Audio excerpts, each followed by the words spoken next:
kita sudah bisa melihat bahwa dari the best presiden yang pernah ada di Indonesia, ratingnya tertinggi Pak Harto. Jadi ya memang sekarang ini menurut saya ya Pak Ganjar butuh endorsement banyak. Ya, karena mungkin dari survei kan sekarang nomor 3 kan, jadi butuh booster. Pak Jokowi ini kan presiden yang berkarya. Jadi kalau kita lihat karya apa, infrastruktur kan lagi kurang akur nih sama partai lama. Pak Jokowi sama kita aja deh gitu. Ada upaya gitu juga Bang? ada.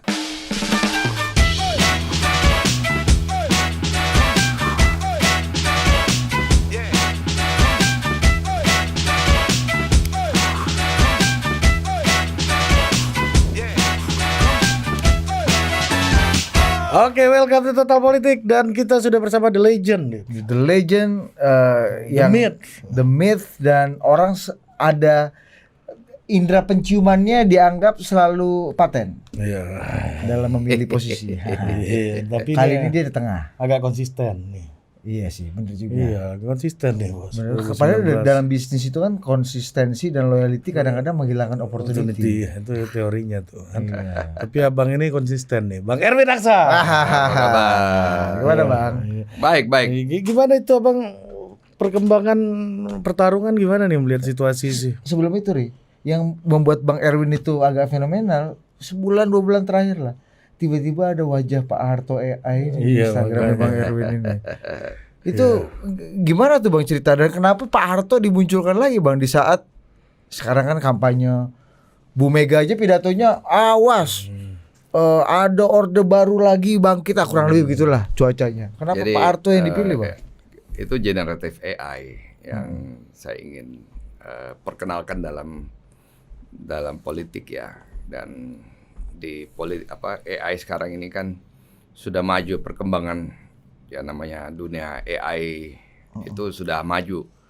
Ada generative AI yang bisa kemudian merekayasa suara, kemudian bisa juga membuat body atau muka dan sebagainya bisa mirip ya dan sama. Jadi itu perkembangan teknologi dan itu luar biasa bahwa anak-anak Indonesia kita hebat-hebat dan mampu bisa membuat generative AI itu luar biasa. Dan kenapa Pak Harto? Karena Pak Harto itu presiden terbaik yang pernah ada di Indonesia, Pak. Hasil penelitian dari internal saya dan kami ya di Golkar. Bahwa dari seluruh presiden yang pernah ada, Pak Harto adalah presiden terbaik yang pernah ada di Indonesia. Jadi tidak ada presiden yang melebihi kehebatan dari Pak Harto. KPI-nya apa itu Bang? Kenapa? Yang jadi terbaik itu. Macam-macam. Jadi kita sudah melakukan penelitian kuantitatif dan kualitatif. Jadi kita sudah bisa melihat bahwa dari the best presiden yang pernah ada di Indonesia, ratingnya tertinggi Pak Harto. Dan itu masih melekat dengan Golkar. Kalau kita tanya Golkar, diingatnya top pemain masyarakat adalah Pak Harto, Kuning, Beringin, Partai Tua. Jadi semuanya dari penelitian kita dan banyak sekali pesan-pesan Pak Harto yang kita pasti ingat. Bahkan karya-karya Pak Harto masih ada sampai hari ini kan. Ada Puskesmas, ada Posyandu, ya. Dan itu semua masih berlanjut sampai hari ini. Ya, termasuk juga sembako kan. Istilah sembako zamannya Pak Harto. Sampai hari ini kita tahu sembako. Jadi dan Pak Harto pernah swasembada pangan, irigasi dibangun, bendungan dibangun, transmigrasi. Kemudian sekarang transmigrasi sudah jadi kota ya. Dan itulah keberhasilan yang masih diingat oleh masyarakat kita. Itu yang saya ingin sampaikan. Kenapa Pak Harto kemudian tentunya Pak Harto itu adalah presiden terbaik yang pernah ada di Indonesia. Nggak takut kehilangan market atau dituduh ingin melanggengkan Orde baru ini Bang? Ya Orde baru kan cuma 1 tahun kan. Pak Harto kan berkuasa 32 tahun. Jadi kan selama beliau berkuasa kan pasti ada hal yang terbaik yang sudah dibuat beliau pembangunan. Beliau sampai digelar sebagai Bapak Pembangunan Indonesia kan. Nah, beliau sebenarnya tahun 97 kan sudah menyampaikan kepada Golkar pada pidato politik beliau di ulang tahun Golkar Oktober 97 bahwa beliau sebenarnya ingin lengser ya. Tapi waktu itu kan rame-rame ingin mendorong beliau lagi majunya kan, terus kemudian Maret Mei beliau kan bukan di-impeach ya. Berhenti dan menyerahkan baik-baik kepada Pak Habibie kan. Tidak ada impeachment waktu itu. Jadi menurut saya ya kita tahu juga Golkar punya catatan masa lalu. Nah ini yang ingin kita sampaikan juga bahwa Golkar itu harus menjadi partai ke depan. Looking forward ya, melihat ke depan, bukan melihat ke belakang lagi. Ada catatan kita perbaiki. Ada kekurangan kita perbaiki. Ada yang tidak benar, ada yang salah, kita koreksi. Nah, Golkar ke depan harus sudah bisa bertransformasi, sudah bisa melihat ke depan. Kita sudah melihat bagaimana teknologi sudah maju, bagaimana perkembangan bahwa dunia sekarang ini dikuasai oleh teknologi, manufaktur, dan industri-industri strategis. Jadi kita harus investasi di pendidikan lebih banyak. Bagaimana teknokrat itu kemudian menguasai lagi pemerintahan dan membuat desain kebijakan publik yang lebih bagus ke depan. Kan dulu selama Pak Harto kan isinya teknokrat. Jadi partai Golkar kan diingat dengan partai profesor, partai doktor, partai pekerja. Tapi kan bagi kelompok pro demokrasi kan agak itu kan masa-masa yang dianggap mengerikan, Bang. Dan Bang Erwin dianggap dengan melahirkan AI yang dibicarakan itu mengglorifikasi dan memunculkan ketakutan yang sama.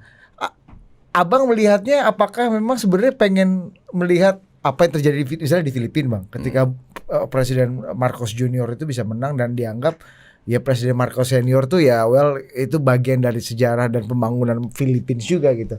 Ya banyak dianggap Bang Erwin kayak ini pengen ini nih jalan-jalan bongbong nih. Kita ini bangsa yang pemaaf. Ya, kita harus juga melihat bahwa ada yang salah, ada yang diperbaiki. Kan reformasi sudah terjadi. Apakah reformasi ini lebih baik dari Orde Baru? Catatannya kan bisa kita lihat indeks korupsinya berapa banyak.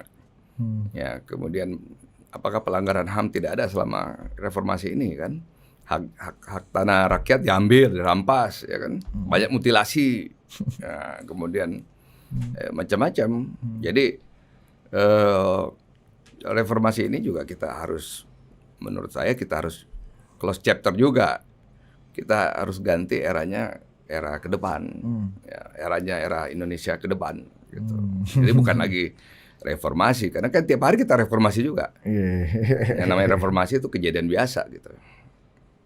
Jadi ya artinya menurut saya jangan terlalu dibesar-besarkan karena kita sudah tahu apa yang salah, kita sudah tahu apa yang benar, kan sudah ada produk konstitusi. Ya, presiden hanya boleh 2 periode gitu. Jadi yang salah itu kalau terlalu lama berkuasa kan. Dan kita juga ingin Indonesia semakin transparan. Nah, kalau nggak transparan korupsinya tinggi gitu. Bang, kalau dianggap seperti pidatonya Presiden kelima waktu itu, kekuasaannya wataknya udah seperti Orde Baru gitu. Abang setuju nggak sekarang? Ya sekarang kan rejimnya siapa hari ini? Nah rejimnya siapa hari ini? Kemudian rejim itu kan siapa yang paling banyak indeks korupsinya? Contoh. Ya tentunya kan terasosiasi dengan rejim. Ini hari ini rejimnya siapa? Ya jadi kita harus melihat bahwa jangan sampai salah menginterpretasikan bahwa Orde Baru itu hanya 1 tahun, 98. Gitu. Kan kita tahu juga dimulai dari krisis moneter, inflasi tinggi, ya kan, masyarakat sulit. Nah, ada penyebabnya selalu ekonomi. Coba kalau ekonominya bagus, kan nggak terjadi itu 98. Jadi kembali lagi kalau ada krisis moneter, pasti ada social movement. Nah, jadi tahun 1998 itu adalah social movement. Nah, jadi kemudian Nah, terjadi begitu, saya kira Pak Harto bijak. Beliau menyerahkan kekuasaan dengan baik ya. Jadi beliau juga nggak lari ke luar negeri kan. Beliau nggak kayak Marcos sampai harus lari ke Amerika gitu. Hawaii. Nah, kalau tuduhan kepada itu menguatkan tuduhan kepada Pak Prabowo yang dianggap sebagai mantunya Pak Harto dan isu Orde Baru ini Pak Harto lagi abang hidupkan kembali gitu. Seiring sejalan nih barang ini dengan serangan wave-nya serangannya Ya biasa karena kan sekarang ini kalau saya melihat masyarakat ingin pemimpin tegas kan. Kembali lagi pemimpin tegas itu adalah memiliki military background. Military background kan cuma ada di Pak Prabowo kan. Dan kalau kita bertanya siapa yang Anda yakinkan melanjutkan program yang bisa yang berhasil dari Pak Harto, dari Pak Jokowi, itu adanya di Pak Prabowo kan. Karena masyarakat ingin pemimpin yang tegas, pemimpin yang bukan petugas partai, gitu. Jadi kita boleh lihat bahwasanya masyarakat merasakan bahwa selama ini mereka tidak merasakan ketegasan itu. Nah, mereka ingin pemimpin yang tegas, sehingga ke depan negara kita bisa kembali lagi mendapatkan ketegasan. Keadilan itu paling tinggi loh. Corruption itu indeksnya tinggi kan, tetapi nuansanya berbeda-beda. Ternyata nuansanya ketidakadilan tinggi. Bahwasanya mereka merasa hak-haknya nggak nyampe. Nah, mereka salahkan kepala desa, mereka salahkan RT RW. Nah, itu persepsi korupsi namanya. Kemudian ngurus SIM, ngurus KTP pakai calo namanya. Jadi korupsi juga tuh kan. Nah, indeksnya tinggi, tapi bukan berarti yang ditahan KPK, di OTT, tetapi persepsi publik terhadap corruption itu berbeda-beda. Jadi menurut saya butuh pemimpin yang tegas untuk menyelesaikan hal-hal seperti gitu. Jadi kalau tidak tegas, ya negara tidak bisa terarah. Dan tuduhan Orde Baru itu gimana menurut Pak? Kenapa? Ke Pak Prabowo. Ya Bagian kan dari elit lama. Pak Prabowo kan ya berada pada saat itu kan dan terasosiasi kan, ada asosiasinya. Kemudian Pak Jokowi adalah melanjutkan ya, artinya Pak Prabowo ingin melanjutkan program Pak Jokowi kan. Nah ya boleh-boleh saja yang namanya attacking, tapi kan masyarakat melihat selama 10 tahun ini dipimpin sama rejimnya siapa gitu. Nah rejim itu adalah rejim yang berkuasa. Ya, berkuasa. Kan Pak Jokowi kan petugas partai. Jadi kan beliau cuman part of the party gitu. Jadi ini rejimnya siapa? Rejim yang berkuasa siapa? Yang super power siapa gitu. Agak halus nih. Iya. Jadi yang terzolimi dan dizolimi ini siapa nih dalam konteks ini, Bang? Bang, ini kita berbicara lawan-lawan yang berhadapan-hadapan sama Bang nih. Salah satunya yang orang Jakarta juga, tinggalnya di dapilnya Bang Erwin, yang baru muncul sekarang. Oh iya. Jokowi nggak bisa kerja. Anaknya juga bahaya karena nggak bisa kerja sama. Iya. Muncul nih Bang. Ya, Pak Ahok. Gimana Bang melihat Pak Ahok nih? Kan dapil Abang itu kan. Iya, dan 2017 Abang berhadapan-hadapan. Dari sekarang berhadapan lagi nih. Ya itulah kita lihat bagaimana politik kan. Kadang dia sama satu, kadang dia pisah lagi gitu. Jadi ya memang sekarang ini menurut saya ya Pak Ganjar butuh endorsement banyak. Ya, karena mungkin dari survei kan sekarang nomor 3 kan. Jadi butuh booster. Sebanyak-banyaknya untuk ngedongkrak gitu kira-kira. Tapi ya masing-masing punya strategi lah gimana. Tapi kembali lagi bahwa kondisi hari ini antara melanjutkan program Pak Jokowi dan nuansa baru itu penting. Bahwa masyarakat ingin melihat siapa yang bisa menyelesaikan masalah sembako mereka. Siapa yang bisa menciptakan lapangan pekerjaan lebih baik. Siapa yang paling bagus dalam mengelola pemerintahan. Ya, terus siapa di antara mereka yang bisa memberikan bantuan kepada masyarakat. Ada 4 hal yang empat isu yang besar ini nih. Siapa yang bisa menciptakan lapangan pekerjaan, ya? Siapa yang bisa menurunkan kenaikan harga-harga sembako masyarakat? Siapa yang paling baik bisa memimpin pemerintahan ini atau paling dianggap experience mengelola negara ini? Ya, terus kemudian siapa yang terbaik untuk bisa menyelesaikan masalah-masalah mereka?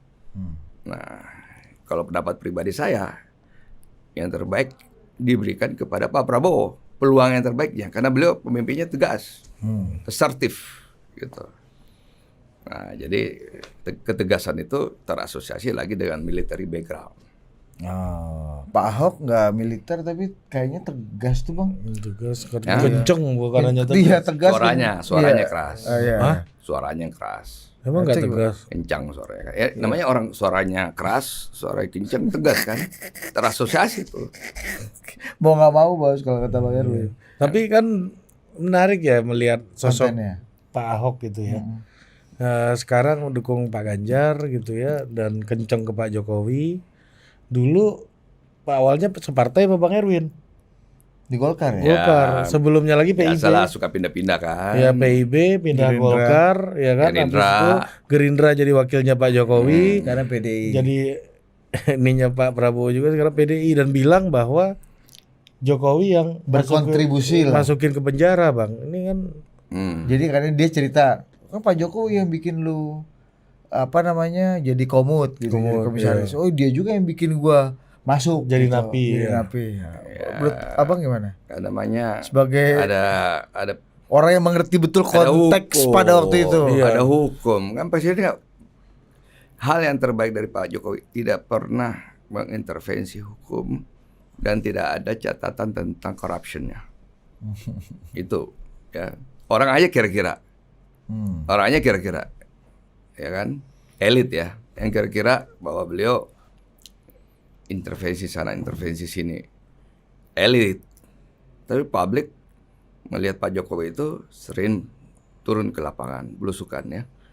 Nah, beliau care terhadap sembako, beliau sering ke gudang-gudang Bulog sekarang ini kan. Terus kemudian beliau sering ke pertanian, sering ke sawah, melihat bagaimana pertanian kita bagus, kan, lihat proyek-proyek diresmikan. Ini kan berusaha direlatin dengan bagaimana Pak Jokowi dianggap mengintervensi putusan di MK lah, gitu kan, serangannya konsisten dengan dulu Pak Jokowi berkontribusi masuk ke penjara gitu. Ya, artinya, masuk akal nggak tuh Pak? Masuk akal nggak tuh? Ya, kalau ada, gitu. pasti kan ada buktinya, ada sadapannya apa atau ada macam-macam kan. Iya. Nggak pernah ada, yang ada kan orang ini selalu jual-jual nama gitu. Tapi kan persepsi publik kan melihatnya bahwa terasosiasi bahwa ini semua diatur oleh Pak Jokowi. Padahal kan itu persepsi. Jangan-jangan tipu-tipu bawah aja tuh Bang. Iya. Arah lurah nih bos. Bisa gitu tuh Bang ya. Jual-jual nama, Iya. ya kan? Susah verifikasi tuh Bang ya Iya. kalau arahan lurah ini Bang ya. Abang duga Ahok jual nama Pak Jokowi ini dalam konteks sekarang? Bisa saja kan? Ya karena kan ya beliau menurut saya nggak pernah tuh. Nggak pernah. Cuma sering kali orang nakut-nakut ya, arahan begini. Nah, beliau kan nggak pernah. Nah itu kan yang menjadi catatan bahwa beliau tidak pernah terasosiasikan dengan itu. Dan itu ya menjadikan Pak Jokowi kan approval ratingnya tinggi. Kita harus akui approval ratingnya tinggi. Beliau sering berkunjung, infrastruktur dibangun, masyarakat merasakan jalan tol di Jawa ini bagus. Artinya menyerang Jokowi nggak terlalu banyak gunanya dong Bang dalam Ya game elektoral gitu maksudku. Menurut saya game elektoralnya itu tadi, siapa yang menjadi harapan masyarakat mampu menciptakan lapangan kerja. Siapa yang bisa mengendalikan harga sembako mereka. Siapa yang terbaik yang mampu memimpin negara ini. Ya, itu yang dicari oleh pemilih menurut saya. Jadi Indonesia juga nggak suka personal attacking. Jadi kita kan punya budaya timur. Namanya personal attacking itu hanya di barat. Kita nggak suka, orang Indonesia nggak suka itu personal attacking terhadap pemimpin. Ya contoh umpamanya Pak Jokowi sering kan mungkin ada video yang kemudian melihat Pak Jokowi kemudian kayak duduk kayak anak sekolah gitu kan. Masyarakat nggak suka tuh. Ya kepala negaranya digituin walaupun petugas partai tetap aja kan beliau kepala negara gitu. Jadi hal seperti itu publik merasakan bahwa hal yang tidak bagus.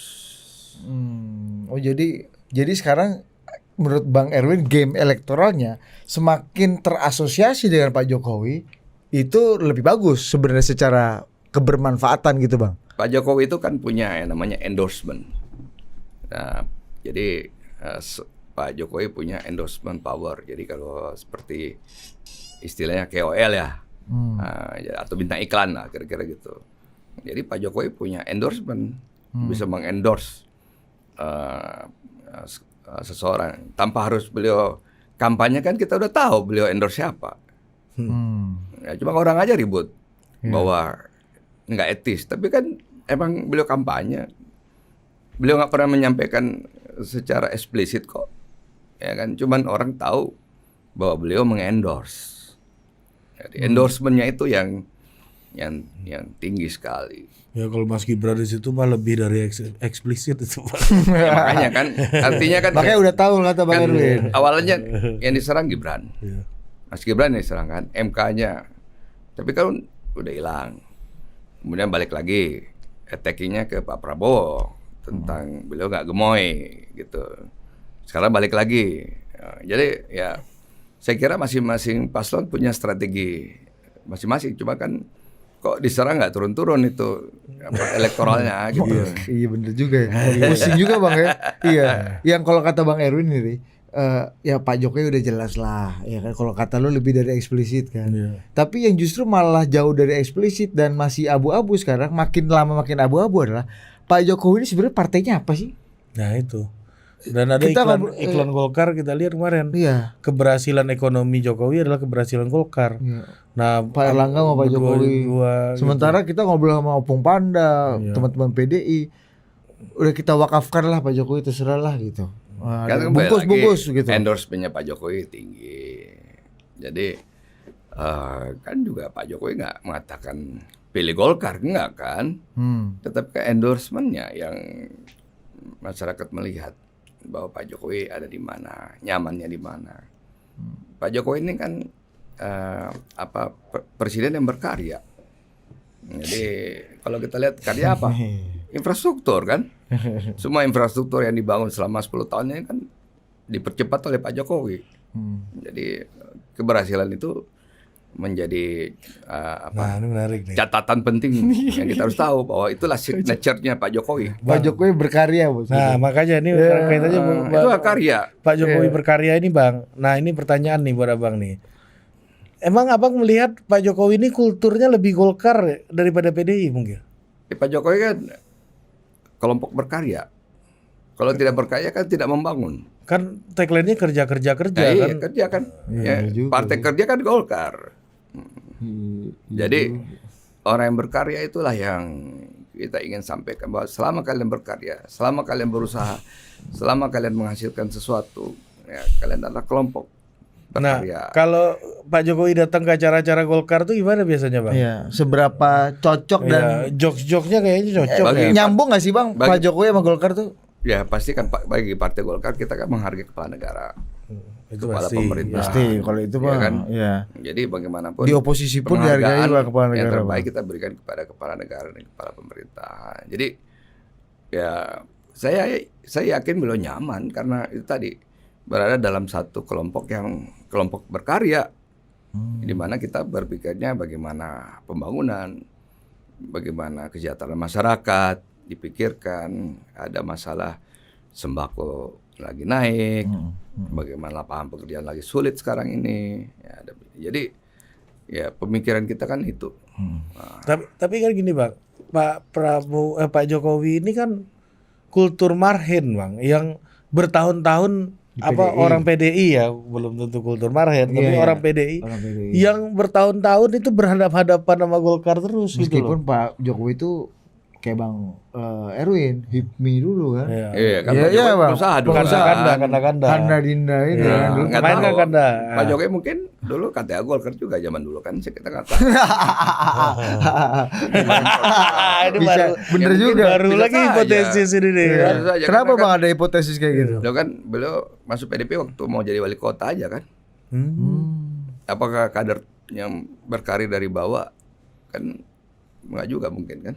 Beliau nggak di pengurus. Yang berkarir dari bawah Mas Mas Ganjar. Ganjar. Kalau Mas Ganjar beda nggak sama Pak Jokowi, Bang? Ya kan Menurut berkarir, pernah jadi wakil rakyatnya PDP. Kalau Pak Jokowi berkarya. Dari Kalau pengusaha Mas langsung Gan- loncat jadi wali kota. Ya kalau Mas Ganjar berkarir, Pak Jokowi berkarya kalau kata Bang. Berkarya dong. Kan dulu beliau pengusaha, terus loncat jadi wali kota Solo kan. HIPMI ini Bang ya. Nah, HIPMI, Kadin. Nah, Ini rekornya lebih mirip sama Abang daripada sama Mas Ganjar Pak Jokowi ini kayaknya ya. Iya ya Bang, iya ya bener juga ya. iya, iya kan. Ini kan bicara kultur dan ekosistem kan politik, Bang. iya. Artinya beliau kan pemikiran beliau kan adalah kekaryaan, karya-kekaryaan. Bang, izin Bang. Ini kita untuk memberikan contoh yang agak mikro dikit nih. Abang sebagai orang Golkar dia, top of mind politisi PDI yang paling gampang Abang komunikasi siapa? Yang paling gampang berkomunikasi. Kalau kita bicara ekonomi, Iya.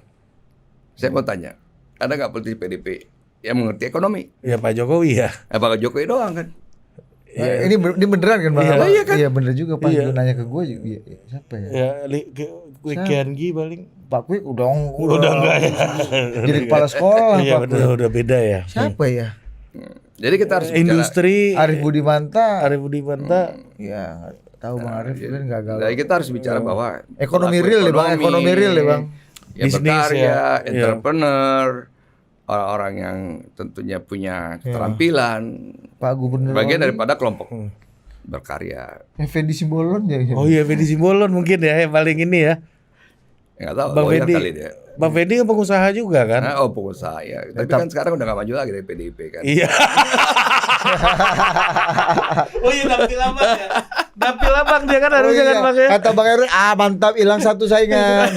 Iya kan harusnya dapil abang kan Bang Jakbar Fedi ya, ya. Bang Erwin Jakbar ya? Jakbar Utara. Iya kan? Tapi bener juga Bang. Iya. Hah? Bener ya. Orang PDI yang maksudnya yang kultur ekosistemnya sama kayak kalau di Golkar kan kayak Abang nih banyak nih. Ya. Mayoritas entrepreneur, kayak Bang Erwin kan entrepreneur, orang organisasi Ekonomi, bisnis, ya kan? Ya. pialang saham ibaratnya gitu kan. Iya, yang hidup dalam terkoneksi dengan capital market gitu. Bankable. Pak gitu. JK. Bankable. Coba Pak JK. Pak Ical. Pak Ical, Pak Habibie, ya kan. Iya, Jadi semuanya kan dari kelompok yang berkarya. Kultur yang teknokrat lah ya. teknokrat ekonomi. Iya. Pak Jokowi lebih Abang lihat ekosistemnya sebenarnya lebih dekat ke situ atau Iya, beliau begitu kan. Artinya berkarya, tetapi kan beliau berkarya tetapi juga mengimplementasikan program sosial. Nah, jadi Indonesia ini kan harus mengimplementasikan program ekonominya, di satu sisi juga harus mengimplementasikan program sosialnya. Kalau Pak Prabowo udah jelas kekaryaan itu kan. Golkar Ya, dulu. Golkar lama karya, kan. iya kan. Iya, Artinya makanya saya sampaikan tadi bahwa masyarakat memberikan harapan besar kepada Pak Prabowo tadi untuk bisa menciptakan lapangan kerja, Iya. untuk bisa menaikkan harga Iya. yang terbaik, bisa memerintah atau bisa menjadi pemimpin bangsa. Jadi harapannya besar sekali Iya. pada Pak Prabowo. Abang lihat sekarang di DPP Golkar Abang kan wakil ketua umum gitu. Itu berusaha juga nggak sih Bang selain tadi AI-nya Abang berusaha mengasosiasikan Pak Jokowi dengan Golkar gitu. Salah satunya tadi kesuksesan ekonomi Jokowi karena tadi Abang basisnya kan basis infrastruktur, inflasi terkendali, pertumbuhan macam-macam lah, ada statistik itu lah ya. Dengan kesuksesan Golkar gitu. Ya sekarang Ini Kalau apakah kita- strategi yang dilakukan secara sadar dan ini Bang? sebenarnya kan yang ingin kita sampaikan intinya bahwa pesan kalau dilihat dari video itu kan pesannya yang kita harus lihat. Dalam politik itu adalah pesan, message. Ya. Nah, kemudian kita lihat bagaimana generative AI itu bisa dibuat oleh anak-anak Indonesia. Nah, kemudian orang kemudian tidak melihat pesan itu, kemudian melihatnya hanya Orde Baru doang. Itu kan melihat karena Pak Harto. Tapi kalau dinonton baik-baik video itu kan di situ ada pesan yang ada dalam video itu, bahwa bagaimana sembako harus distabilkan, bagaimana pembangunan itu harus berkelanjutan. Nah, bagaimana Pak Harto bangun irigasi, Pak Jokowi juga bangun irigasi. Ya. Pak Harto bangun bendungan, Pak Jokowi juga bangun bendungan. Pak Harto bangun tol, Pak Jokowi bangun tol juga. Nah, Pak Harto swasembada pangan, Pak Jokowi juga swasembada pangan. Jadi kalau kita lihat apa yang dikerjakan oleh Pak Harto, menurut saya mirip yang dikerjakan oleh Pak Jokowi. Suka belusukan juga Pak Harto zaman dulu kan. Jadi cuman belum ada sosial media aja zaman dulu, cuman TVRI.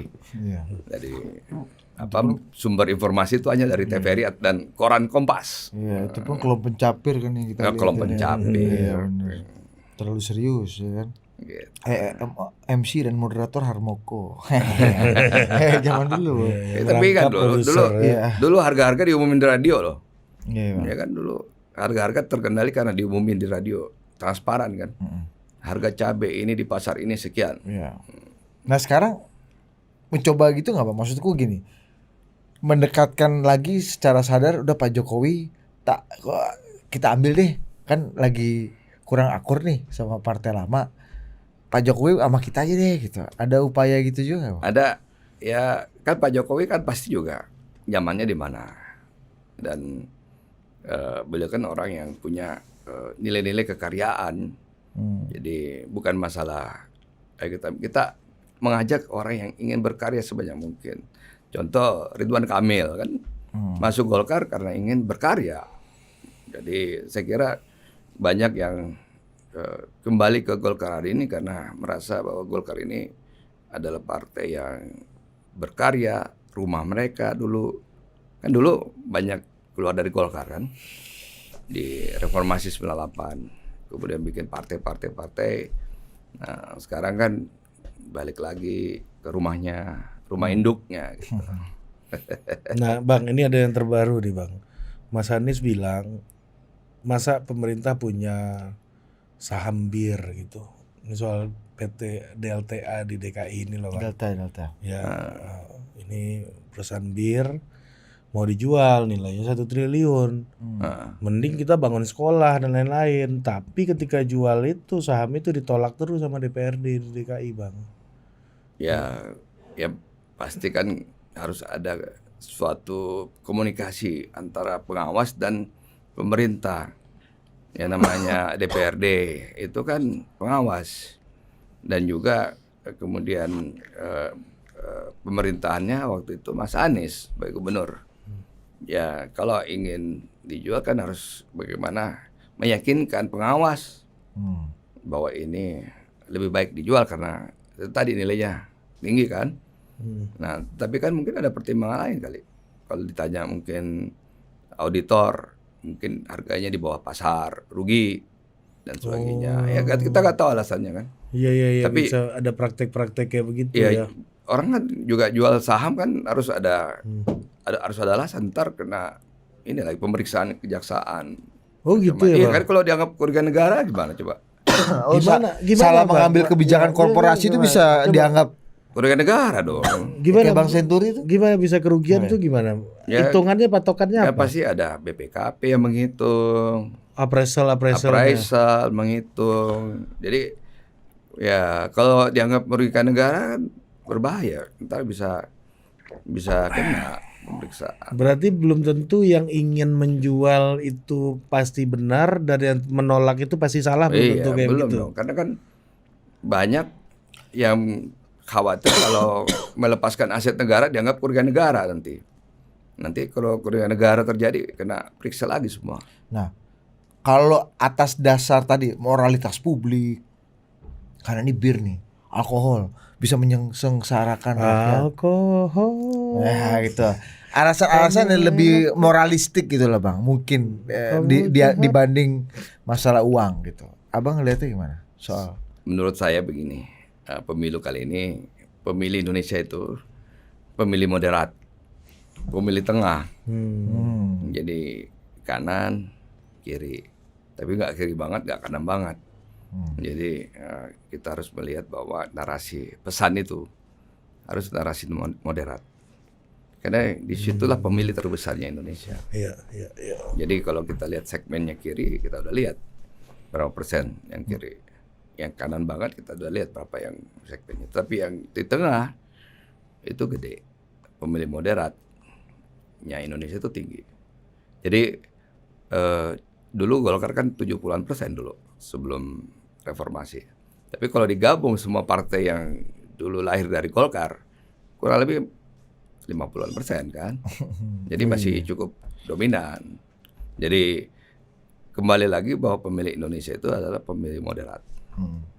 Jadi kalau kita bicara tentang isu-isu begitu, bahwasanya Indonesia ini kan juga ya toleransinya tinggi, ya kita menghargai satu dengan yang lain. Kita punya 4 pilar, ya kan. Kita Bhinneka Tunggal Ika, kita mau saling menghargai dan sebagainya. Kita harus menjaga toleransi. Nah itu penting kan. Nah bagaimana coba kalau Bali dilarang macam-macam kan pasti turismenya turun nanti Bali tuh. Iya, jadi lakum dinukum waliyadin aja Bang ya. Iya. Jadi kembali lagi bahwa pemilu ini adalah pemilu di mana mencari pemimpin yang moderat. Ke tengah. Nah, tengah. Jalan tengah. Emang ada yang ekstrim Bang dari 3 kandidat sekarang? Ya, pasti kan kalau dari 3 kan ada satu yang kiri, ada satu yang kanan kan di tengah ada satu. Ini masalah penempatan posisi ini kan. Iya. Nah, kita masuk ke isu. Lu masih ada pertanyaan? Udah. Ini isu yang agak lokal nih Bang. Soal Jakarta. Indikator Politik Indonesia baru merilis simulasi nama caleg DPR RI Jakarta Dapil 3. Ya kan? Saya bacakan nih, ya kan? Ini sorry nih, ini ada kompetitornya Bang Erwin namanya di sini saya bacakan nggak apa-apa ya Bang ya. Yang pertama itu Ahmad Saroni, incumbent 10,9%. Kedua ini incumbent juga Adang Darajatun dari PKS ya 7,3%. Charles Honoris 6,9%. Incumbent semua. Incumbent. Nah ada 2 pendatang baru nih bos. Siapa tuh? Peringkat 4 dan peringkat 5. Siapa? Erwin Aksa 6,7, Ahmad Zaki Iskandar 5,2 bos. Iya. Siskris nggak ada? Ini satu partai nih, 2 nih. Ya kan Bang Zaki sama Bang Erwin kan. Iya. Bisa berurut-urutan nih. Dua-duanya tokoh nasional. Iya, kerjanya paten juga Bang ini kan. Iya kan. Nah, yang ya kalau Saroni mengklaim paling gede di sini, kalau Bang Zaki digabung Bang Erwin lebih gede Bang Zaki sama Bang Erwin digabung gitu sebenarnya gitu. Iya kan. Terus ada peringkat ke-6 itu Grace Natali Luisa. Nah, ke-7 paten nih, Bos. Siapa? Wakil Gubernur, Bos. Siapa? Riza Patria. Oh, Bang Riza. Iya. Terus Darmadi Durianto 2,9. Incumbent juga ya, Bang ya. Oh, incumbent semua nih. Cuma 4 nih baru nih ya. Sigit Purnomo baru. Sigit Purnomo tuh Pasha.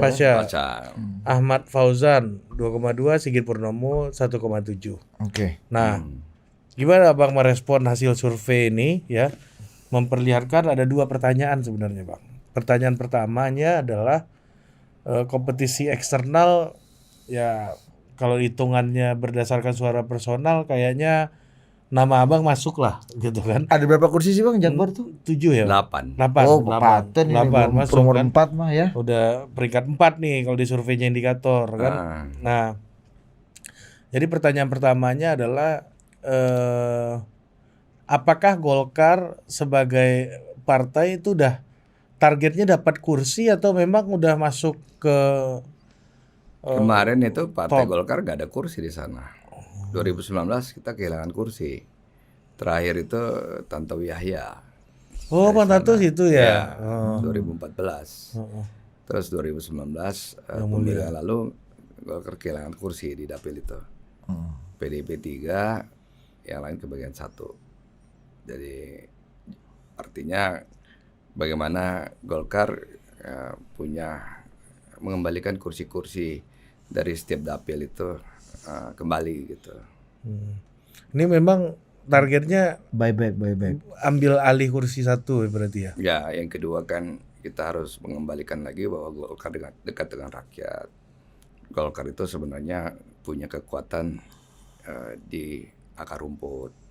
Kalau di daerah lain kan Golkar punya infrastruktur di pedesaan, ya kalau ini perkotaan. Jadi Golkar ya kembali lagi seringkali di urban, di kota itu kita tidak terlihat. Nah, tetapi di luar kota, di pedesaan, di kabupaten itu Golkar kuat. Nah, kita harus melihat bahwa sekali lagi bahwa Golkar adalah partai yang kemudian sekarang ini bertransformasi menjadi partai modern, bukan lagi partai tua, tetapi partai yang lebih Tapi forward, ada lebih melihat ke depan. target personal gitu ada nggak Bang Erwin? Maksudnya gini, kalau kayak Ahmad Syahroni kayaknya sebagai incumbent yang rame, yang gila-gilaan di medsos, kayaknya dia butuh monumen-monumen nih di Jakarta Utara ini. Abang gimana melihatnya? Ya nggak tahu kali, ada mau target jadi DKI 1 kali.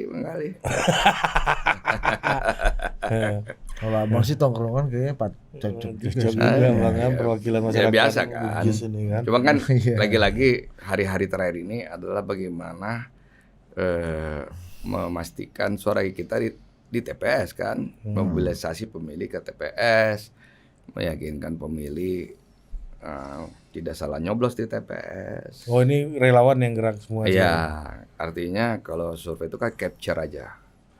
Respondennya kan cuman paling 1.200, ya kan. Tetapi kan pemilih kan jutaan.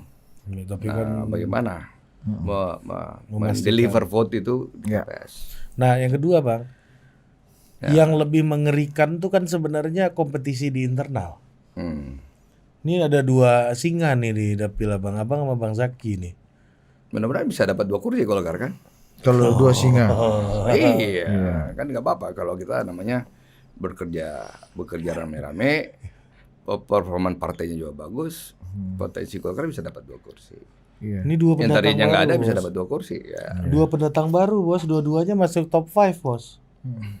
Ya kan? Ya, artinya itulah tadi saya bilang bahwa Golkar alhamdulillah hari ini punya caleg-caleg yang Apa sih kesulitannya punya kemampuan. mengembalikan kursi itu, Bang? Ya, saya kira selama ini kita perlu kembali lagi bahwa Golkar itu kan teknokrat, harus menggunakan data, harus menggunakan teknologi yang baik, harus menggunakan sosial media yang baik, kemudian harus tentunya paling penting dalam pileg itu adalah belusukan ya. Jadi harus hadir dengan masyarakat, harus bisa silaturahmi gitu. Jadi kembali lagi bahwa politik silaturahmi itu penting banget. Nah itu yang kembali lagi bukan hanya pileg, presiden juga kenapa approval ratingnya tinggi karena silaturahminya tinggi. Jadi sama juga dengan caleg incumbent. Kalau incumbent kemudian terpilih selama 5 tahun, kemudian Nggak pernah setiap kali ada silaturahmi. reses yang dikirim cuma tenaga ahli doang, ya pasti periode berikutnya Tenaga masyarakat ahlinya yang kecewa. elektabilitasnya naik kan. Iya. TA-nya Iya. yang TA-nya naik, makanya banyak di Golkar itu TA jadi anggota DPR. Karena itu dulu melebih. Banyak. Di Golkar tuh banyak tenaga ahli itu, kemudian sekarang jadi anggota DPR. kayak Aceh itu dulu tenaga ahli ya, Aceh, Bang? Ya. contoh Pak Sarmuji, contoh. Apa Saruji Iya, tenaga? dulu Aceh banyak. tenaga ahlinya AGK ya. Ya, banyak. Karena mungkin seringkali diwakilin ya, nanti dia yang bawa program ke sana reses, Akhirnya- tenaga ahli yang pidato, ya Iya, kan? ikut menganyam juga. Akhirnya punya elektabilitas sendiri juga tenaga ahli. Sendiri. Tidak kenal dengan patron lokal. Iya Bang, tapi banyak yang bilang Bang Erwin kan mantan ketua HIPMI ya. Maksudnya level jagoan ini udah level nasional gitu loh. Ri. Kenapa maju DPR sih Bang? Harusnya kan misalnya targetnya tuh ya menteri Ada duduk-duduk atau ya duta jadi besar. burung merak aja. Iya burung merak aja. Iya, gitu. Pasti Jangan orang dong. lihat ekornya Dalam bagus. politik itu harus ada meritokrasi. Hmm. Harus juga bagaimana bisa menjadi wakil rakyat. Ya, jangan ujuk-ujuk terus kemudian jadi eksekutif. Jadi harus juga mengerti bagaimana bisa menjadi legislator. Baru Abang loh Membuat kayaknya loh. undang-undang, mengawasi pemerintahan. Nah, ya banyak lah HIPMI teman-teman saya kan tiba-tiba loncat. Nah, tapi kan tidak memiliki meritokrasi, tidak punya jenjang karir dalam politik itu harus turun ke bawah gitu. Tidak bisa di atas doang. Kalau di atas doang mana tahu persoalan rakyat. Ini paling enggak nih Bang ya. Ketua HIPMI ya Ketua Bang HIPMI, aja. Iya, Maju mana DPR, tahu iya, Bang. mana Ketua HIPMI tahu persoalan masyarakat di Jakarta Utara, airnya nggak ada, air bersihnya nggak ada, kan beda. Kalau Abang udah ngalamin tuh di situ Oh kan. iya, kasihan deh Paling masyarakat ketua- nggak ada air bersih di sana. Iya, kan. iya ketua HIPMI. Mau masuk sekolah aja susah. Iya, Bang tapi bener Bang. Ketua HIPMI nggak ada yang jadi anggota DPR ya Bang? Mantan Ada, ketua. ada, Siapa? Ada, artinya anggota HIPMI ada. Enggak, bukan Anggota, ketua. Oh ketua Ketum. nggak ada. Ketum. Nggak ada. Ya kadang kan Yang kita tahu ketua kan- HIPMI kan Kalau anggota ketua HIPMI HIPMI banyak. ini kan mimpinya ntar habis ini gue jadi menteri. Nah iya maksudku itu kan ini di Jangan. back mind-nya gitu kan Bang. Bang Harus berubah Sandi, mindsetnya. Bahlil. Kalau ingin Wah, berpolitik, Pak Lutfi. berkarir dulu jadi legislator. Di luar negeri kan jadi senator dulu, jadi kongres dulu baru jadi seseorang, jadi gubernur, kan nggak ujuk-ujuk loncat. Iya sih apa namanya? Donald Trump aja kali dari pengusaha langsung jadi presiden tuh. Iya benar. Siapa namanya? Siapa?